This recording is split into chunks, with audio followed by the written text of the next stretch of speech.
Here's a pretty decent match on Serene Coast. Myself in my 430, Deswa in his 4202, and Sterling Archer in his T62A. We've got some other pretty good players on our team as well.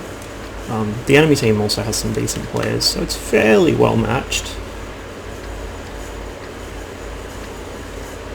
As usual, in my mediums, I'm going to head straight to Thunder Canyon, because that's the place to be in a fast tank.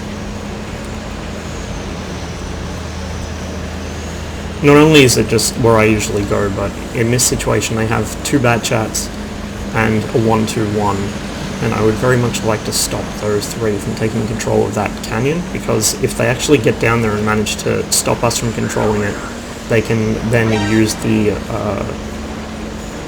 cover of the depression here to move around and get positions to fire on our team, and with 2 bat chats that's not something you want.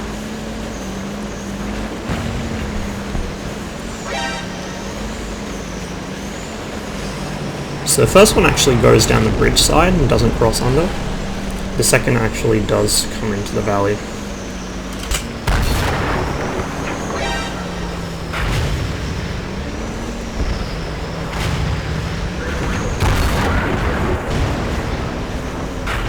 I'm just auto-aiming him at this point because it's a bad chat. It's sitting fairly, not sitting still, but moving fairly slowly and generally towards me, so I don't need to worry about lead, and it's a bad chat, so I don't need to worry about lead spots.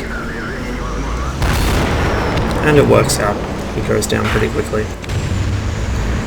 The other bat chat still hasn't come through. Now, he probably could have caused havoc if he'd come in and clipped in at the same time I was engaging the other bat, but instead he decided to just sit here with the E100.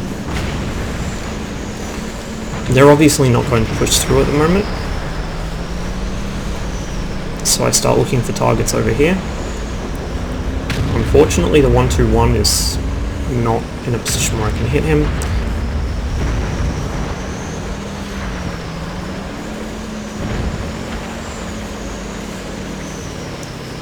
I begin following the 103 up to try and get some shots.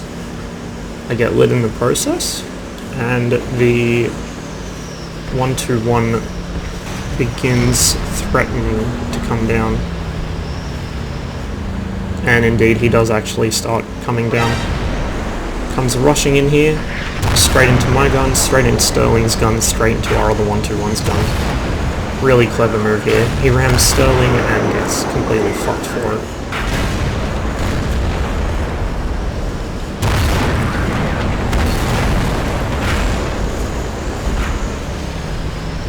Now the bat chat decides to come in, only now after we've killed the other bat chat and the 1-2-1.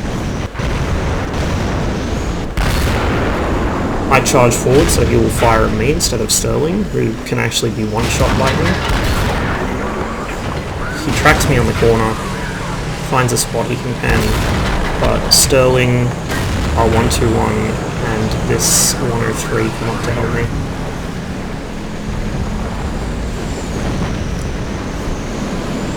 So we all managed to survive,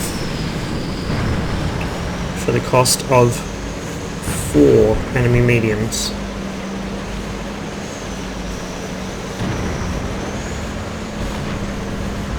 Sorry, 3, I can't count.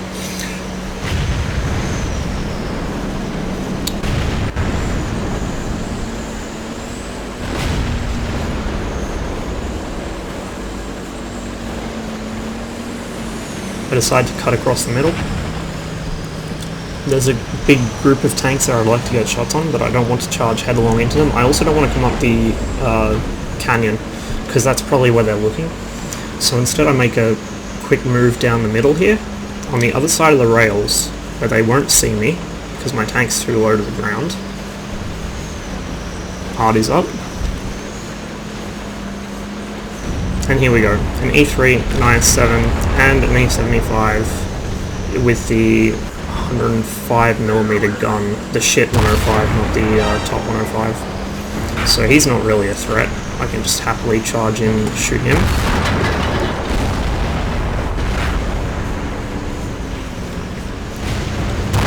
I actually just sat and pointed my front at him, he probably wouldn't be able to pen me. The reason I'm encircling is I don't want to sit still and let that E3 turn around. So I keep moving. The E3 isn't quite sure which direction to point, nor is the IS-7. So as soon as the E3 goes down, I circle around the back. Not sure what I was thinking there. And pop. Straighten back the IS-7. Sterling does eventually get killed by said IS-7, and he nearly gets the 1-3-1 as well, but thankfully not.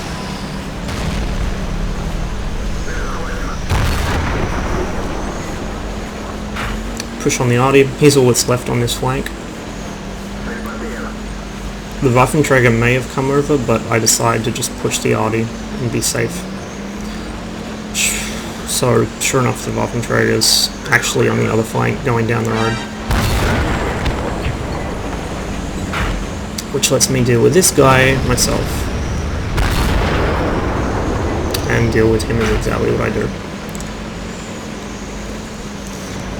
Start heading towards the Waffenträger, hoping I can get some more damage in, just a couple more hit points even.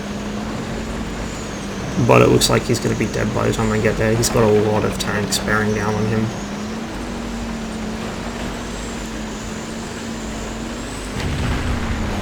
Object 430's speed and maneuverability really shows on this map.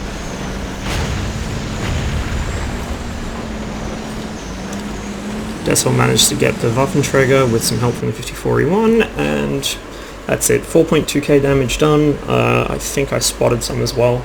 I have optics on this, so it does spot quite decently.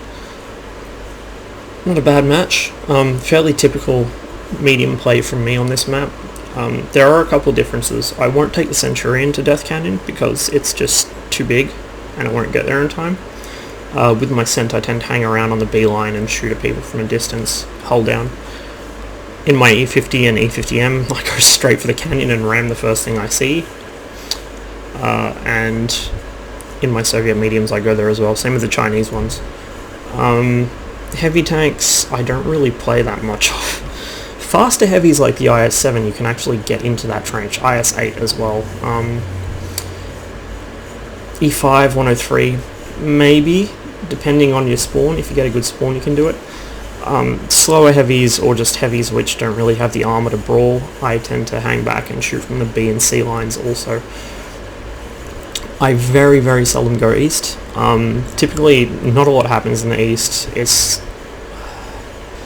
just not really good terrain for the kind of thing I like doing, which is fast, aggressive moves. There's a lot of rocks, there's a lot of dead ground that tanks can hide in. It's just not ideal. And there's a lot of obstacles as well, which obviously precludes driving around like a maniac at full speed. So I much prefer the west side of this map. I always have, since it was added way back when it was the most dreaded map in the game. I just think it's got a lot more potential in the west for more fluid, interesting gameplay. The east is a bit more campy. And as you probably realise, I'm not a fan of campy maps.